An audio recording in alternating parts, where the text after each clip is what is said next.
तो कैसे हैं आप लोग। स्वागत है आपका इस वीडियो में। और इस वीडियो में हम हमारे 9th क्लास के हिस्ट्री के चैप्टर नंबर 2 को कंटिन्यू करेंगे। और इसके पहले मैंने 4 वीडियोस किए हैं इस चैप्टर के ऊपर, जहां पर लास्ट वीडियो और प्लेलिस्ट, इस चैप्टर के वीडियो का प्लेलिस्ट मैंने नीचे लिंक में डिस्क्रिप्शन में दे दिया हुआ है, डिस्क्रिप्शन में लिंक दे दिया हुआ है, वहां से आप देख सकते हैं। या फिर आप हमारे चैनल पर प्लेलिस्ट सेक्शन में जा सकते हैं, जहां पर आपको इस चैप्टर का प्लेलिस्ट या फिर दूसरे चैप्टर्स के भी प्लेलिस्ट मिल जाएंगे, या फिर दूसरे क्लास के दूसरे सब्जेक्ट के भी प्लेलिस्ट मिल जाएंगे। तो आप वहां जाकर सारे वीडियोस देख सकते हैं। तो हम अपने इस टॉपिक को कंटिन्यू करते हैं। और टॉपिक है हमारा क्या, रिवॉल्यूशन ऑफ अक्टूबर 1917। तो पिछले वीडियो में हमने देखा था रिवॉल्यूशन ऑफ फेब्रुअरी रिवॉल्यूशन देखा था। और इस वीडियो में अब हम कंटिन्यू करने वाले हैं हमारा अक्टूबर रिवॉल्यूशन 1917 का। तो देखिए यहाँ पर हम शुरुआत करेंगे। जैसा कि पीछे आपने पढ़ा कि प्रोविंशियल गवर्नमेंट और जो बोल्शेविक थे उनके बीच में कन्फ्लिक्ट हो रहे थे, उनके बीच में झगड़ा हो रहा था। तो धीरे धीरे इनके बीच में जो झगड़ा था, इनके बीच में कॉन्फ्लिक्ट था, वो बढ़ रहा था। और इस वजह से जो लेनिन था उसे लगने लगा कि जो प्रोविंशियल गवर्नमेंट है वो एक डिक्टेटरशिप सेटअप कर लेगी। और इसी वजह से सितंबर में उसने डिस्कस करना शुरू किया अपने साथियों के साथ, अपने समर्थकों के साथ, कि अब हमें सरकार के विद्रोह के रूप में उतरना चाहिए, हमें सरकार का विद्रोह करना चाहिए, विरोध करना चाहिए। तो इसके बाद जो बोल्शेविक के सपोर्टर्स थे, आर्मी में सपोर्टर्स थे या फिर सोवियत में सपोर्टर्स थे या फिर जो फैक्ट्रीज में सपोर्टर्स थे, उन्हें साथ लाया गया और उनसे इस बात पर चर्चा किया गया और विमर्श किया गया। और इसके बाद 16 अक्टूबर 1917 को जो लेनिन था उसने पेट्रोग्रेड सोवियत और बोल्शेविक पार्टी, इन दोनों को एग्री कर लिया कि अब हमें सोशियल पावर को अपने हाथों में ले लेना चाहिए। और इस काम को करने के लिए, यानी सरकार को हटाकर हमें खुद अब सरकार चलाना चाहिए। इस बात को करने के लिए जो बोल्शेविक पार्टी थी उसने एक मिलिट्री रिवॉल्यूशनरी कमेटी का गठन किया और इसका लीडर बनाया गया लियोन त्रोंस्की को। लियोन त्रोंस्की इसका लीडर बना। और लेकिन ये जो रिवोल्ट होने वाला था या फिर जो ये अपराइजिंग होने वाली थी, इसका जो डेट था इवेंट का, उसे एक सीक्रेट बनाकर रखा गया, उसे किसी को बताया नहीं गया। और इसके बाद जो अपराइजिंग है उसकी शुरुआत हुई 24 अक्टूबर को। 24 अक्टूबर को विद्रोह की शुरुआत हुई।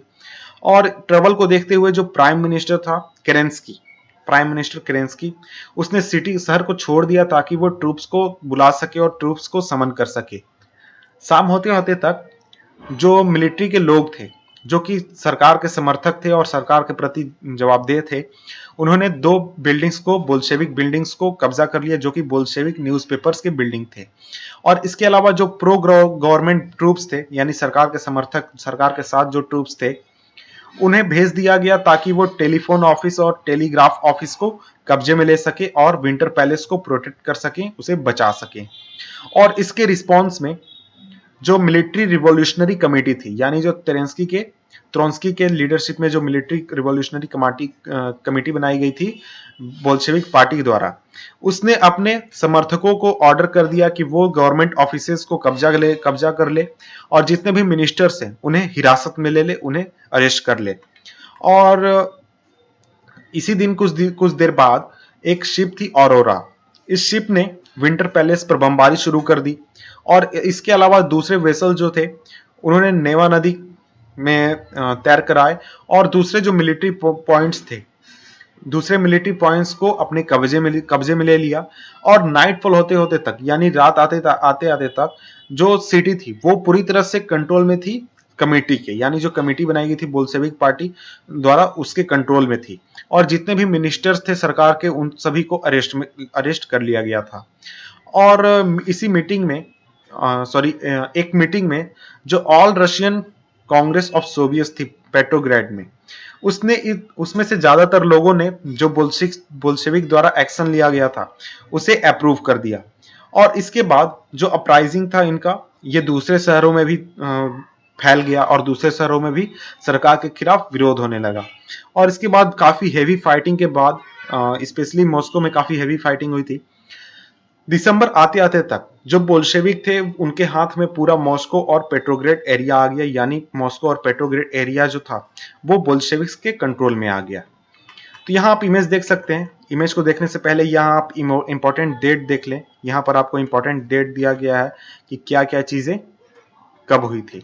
इसके अलावा यहाँ आप देखेंगे तो ये जो आपको बॉक्स 2 देखने को मिल रहा है, इसमें एक चीज आपको बताया गया है कि देखिए रशिया जो था उस समय फॉलो करता था जूलियन कैलेंडर 1918 तक। तो उसके बाद जॉर्जियन कैलेंडर उसने स्वीकार कर लिया था, लेकिन जो जॉर्जियन कैलेंडर है वो 13 दिन आगे चलता है जूलियन कैलेंडर से। तो इस हिसाब से फरवरी रिवॉल्यूशन हुआ था कब, 12 मार्च को, और अक्टूबर रिवॉल्यूशन कब हुआ था, 7 नवंबर को। तो ये बात आप ध्यान में रख सकते हैं अगर आप चाहें तो, और ये डेट्स भी बहुत इंपॉर्टेंट है, आप ध्यान में रखिएगा। इसके बाद अब हम आगे बढ़ते हैं। इस इमेज को आप देखिए, इस इमेज में दो बहुत ही इंपॉर्टेंट लोग हैं, पहला लेनिन और दूसरा त्रोंस्की। तो यहाँ पर लेनिन है और यहाँ पर त्रोंस्की है, जो कि वर्कर्स के साथ है पेट्रोग्राड में। इसके बाद अब हम पढ़ते हैं नेक्स्ट टॉपिक। नेक्स्ट टॉपिक है हमारा व्हाट चेंज आफ्टर अक्टूबर, यानी अक्टूबर की क्रांति के बाद क्या बदलाव आया पूरी रशिया में या फिर पूरे यूएसएसआर में, यानी सोवियत यूनियन में। तो इसके बाद एक बात सबसे पहले बता दूं कि जो बोल्शेविक थे वो प्राइवेट प्रॉपर्टी के बिल्कुल खिलाफ थे। वो प्राइवेट प्रॉपर्टी की नाम की चीज को देखना नहीं चाहते थे, उसे सपोर्ट नहीं करते थे। और जो बात यह है कि रशिया में उस समय जितने भी इंडस्ट्री थे या फिर बैंक्स थे वो सभी प्राइवेट प्रॉपर्टी शुरुआत में हुआ करते थे, और इसीलिए नवंबर में 1917 में सभी इंडस्ट्री को और सभी बैंक्स को नेशनलाइज कर दिया गया, यानी वो सरकार के कंट्रोल में आ गए। सरकार उन सभी प्रॉपर्टीज की मालिक हो गई और उन सभी को मैनेज करने लगी। और इसके साथ ही जो लैंड था उसे डिक्लेयर कर दिया गया एक सोशल प्रॉपर्टी, यानी कि वो किसी की प्राइवेट प्रॉपर्टी नहीं होगी। और जितने भी पेजेंट्स थे उन्हें अलाउ कर दिया गया कि वो जितने भी ऊंचे क्लास के लोग थे, नोबिलिटी के लोग थे, उनके प्रॉपर्टीज को यानी उनके लैंड को कैप्चर कर सकती है और उन्हें यूज कर सकती है। इसी तरह से शहरों में जो बोल्शेविक्स थे उन्होंने जो बड़े बड़े घर थे, जैसे कि बंगले होते हैं बड़े बड़े, उन सभी घर के पार्टीशंस कर दिए। जितने उस घर के लोगों को रिक्वायरमेंट थी उसको छोड़कर बाकी जगहों पर दूसरे लोगों को रहने के लिए जगह दे दिया गया। और उन्होंने जो पुराने टाइटल्स थे लोगों के, जो एरिस्टोक्रेसी को सपोर्ट करते थे, जैसे कि कोई पहले सामंत हुआ करता था या फिर कोई बड़ा आदमी जमींदार इस तरह का आदमी हुआ करता था, तो उसके सारे टाइटल्स जितने मिले थे उसे, उन सभी टाइटल्स को बैन कर दिया गया। और जो चेंज हुआ था उस चेंज को सही तरीके से दिखाने के लिए, प्रदर्शित करने के लिए नए यूनिफॉर्म्स डिजाइन किए गए आर्मी के लिए और ऑफिशियल्स के लिए, गवर्नमेंट ऑफिशियल्स के लिए। और इस चीज को करने के लिए एक क्लॉथिंग कंपटीशन रखा गया। ये 1918 में क्लॉथिंग कंपटीशन हुआ था, जहां पर सोवियत हैट चूज किया गया एज आइडेंटिटी के रूप में। तो इसका नाम भी है, इसका नाम है बुदेनोव। तो यहाँ इमेज आप देखेंगे तो इमेज में एक सैनिक है जिसने सोवियत हैट पहना हुआ है, और ये एक आइडेंटिटी के रूप में लिया गया बाद में। और अब आगे बढ़ते हैं। जो बोल्शेविक पार्टी थी, बोल्शेविक पार्टी का नाम चेंज करके रशियन कम्युनिस्ट पार्टी रख दिया गया। और नवंबर 1917 में जो बोल्शेविक्स थे उन्होंने एक इलेक्शन करवाया ताकि कॉन्स्टिट्यूएंट असेंबली यानी कि संविधान सभा का गठन हो सके। लेकिन इस संविधान सभा में उन्हें मेजोरिटी सपोर्ट नहीं मिला। तो जनवरी 1918 में तो असेंबली थी, उसने बोल्शेविक के जितने भी मेजर्स थे, जितने भी उनके ऑर्डर्स थे, उन सभी को खारिज कर दिया, रिजेक्ट कर दिया। और इस चीज से परेशान होकर या फिर इस चीज को ना मानते हुए लेनिन ने असेंबली को ही डिसमिस कर दिया, असेंबली को ही खत्म कर दिया। उसने सोचा कि देखिए ये जो ऑल इंडिया मैं बोल रहा हूँ, all Russian Congress of Soviet है, वो ज्यादा डेमोक्रेटिक संस्था है मुकाबले जो असेंबली के, जो कि अनसर्टेन कंडीशंस में जिसका चुनाव हुआ है। तो इस वजह से जो असेंबली थी उसे भंग कर दिया गया, उसे खत्म कर दिया गया। और इसके बाद मार्च 1918 में उसके समर्थकों द्वारा, यानी जो पॉलिटिकल सपोर्टर्स थे पार्टी में, उनके विरोध के बावजूद जो बोल्शेविक्स थे उन्होंने जर्मनी के साथ शांति समझौता किया। कहां पे? ब्रेस्ट लिटोस्क में। और आने वाले सालों में जो बोल्शेविक्स थे वो एकमात्र पार्टी रह गए जो कि पार्टिसिपेट करते थे all Russian Congress of Soviet के लिए। तो इस तरह से तो यहाँ पे एक और बता दूं कि जो all Russian Congress of Soviet थी वो आगे चलकर पार्लियामेंट बन गई पूरे देश के लिए, रशिया के लिए। और इस तरह से जो रशिया है वो एक वन पार्टी सिस्टम वाला स्टेट बन गया। और जो ट्रेड यूनियन थे उन्हें पार्टी के कंट्रोल में रखा जाता था।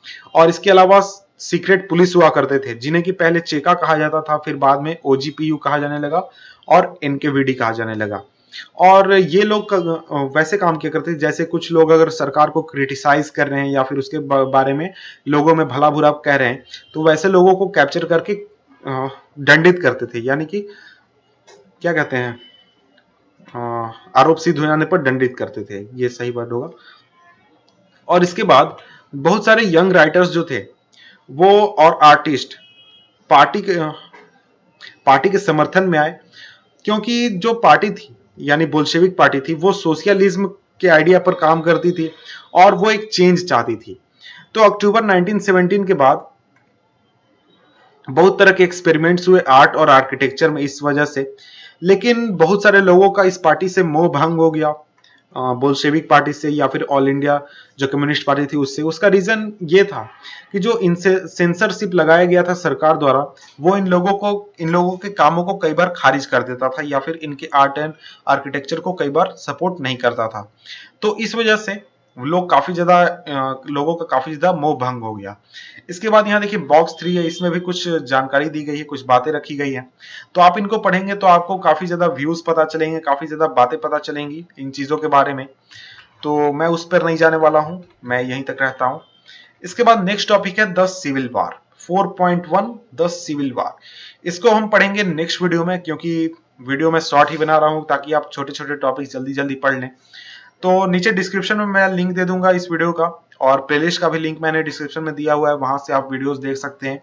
और या फिर आप हमारे चैनल पर जाएं, चैनल पर जाकर हमारे प्लेलिस्ट सेक्शन में जहां पर आपको चैप्टर वाइज, आपको क्लास वाइज, आपको सब्जेक्ट वाइज प्लेलिस्ट देखने को मिल जाएंगे। तो मिलते हैं आपसे हम नेक्स्ट वीडियो में। आप हमारे चैनल को जरूर देखें, हमारे और भी वीडियोस हैं और भी सब्जेक्ट्स के ऊपर, उन सभी को देखें। तो मिलते हैं आपसे हम नेक्स्ट वीडियो में। Good bye.